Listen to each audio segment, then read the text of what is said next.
Hey y'all, I'm back. Okay, so people voted on Instagram, and today's story is how I found out my friend was a hoe. For the purposes of this story, we're gonna call her Hoey because her name doesn't fucking matter. Alright, boom. So we in college, right? And we go to the bar, and next to the bar is these apartments, right? I see some of my homies in this bar. Now, they was Greek, so I knew that it would be other Greeks at this after party that they was inviting us to. They like, hey, when y'all leave the bar, like, we having a kickback at our shit. It's literally like right down the street. Pull up when y'all leave the bar. I'm like, all right, cool, bet. My friend with me, so we'll slide when we leave here. Now we get to this apartment, and I ain't gonna hold you. We was drunker than a motherfucker. Now again, I know these niggas, okay? So we in there, we talking shit, we drinking, we playing games. Motherfuckers is getting belligerently drunk, right? I'm talking about drunk to the point where niggas start wandering off, niggas start dipping out. Some people like, yeah, I'm finna rotate, I'm going to the crib, I'm too fucked up.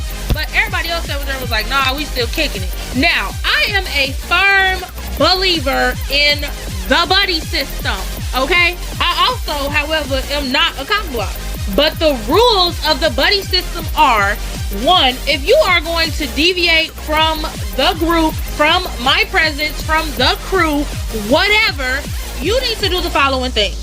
First and foremost, you need to understand that you are subject to a check-in at any given point in time. If I text you, you text me back. If I call you, you call me back. If I give you a text message that's like, my guy, send me a thumbs the fuck up.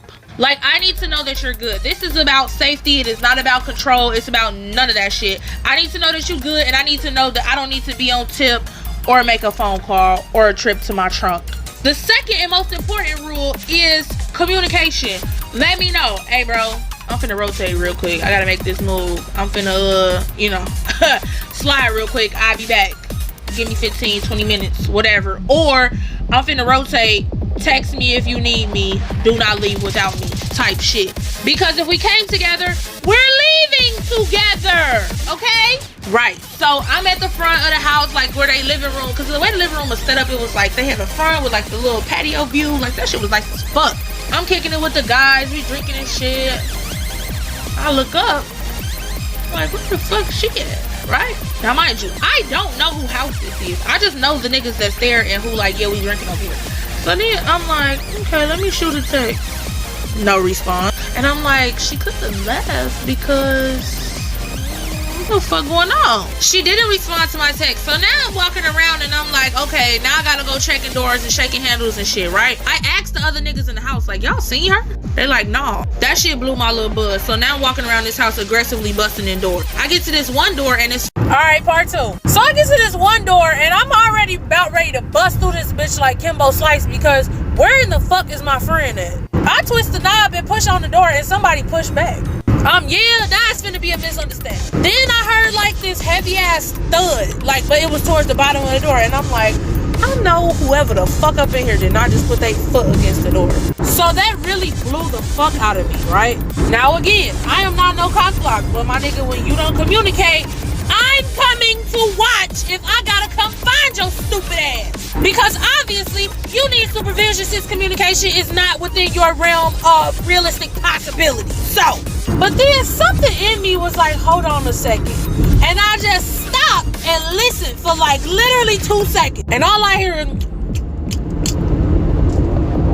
At this point, I really don't even care. I roll my eyes and I push the door open hard as fuck. And I was like, open this motherfucking door. It's a guy in the room. She's getting up off of the floor, sits on the bed, and he is just standing there with his hands, like, typical nigga stance when they be taking pictures, right over left, holding the wrist, he leaning up against the wall. Obviously trying to cover up his meat roll, but I don't give a fuck. I look at her, I look at him, I look at her like this. We leaving. Let's go. So now she all embarrassed, right? And I'm embarrassed too. We in college. I get that people sneak off to do their own little thing or whatever. But my nigga, first of all, you didn't have to sneak. Second of all, she was sucking short nigga swiller. Now, if it's bad enough that he's already short, this is a nigga that does too fucking much at every function. I'm talking about dancing. I'm talking about standing on chairs, tables, countertops, He the hype man for everybody, so I know this nigga be fucking sweating. And on top of that, like my nigga, I know he did not do a courtesy wipe of his nuts before you started swallowing them shits. So you snuck off and got embarrassed to go suck low quality short nigga dick?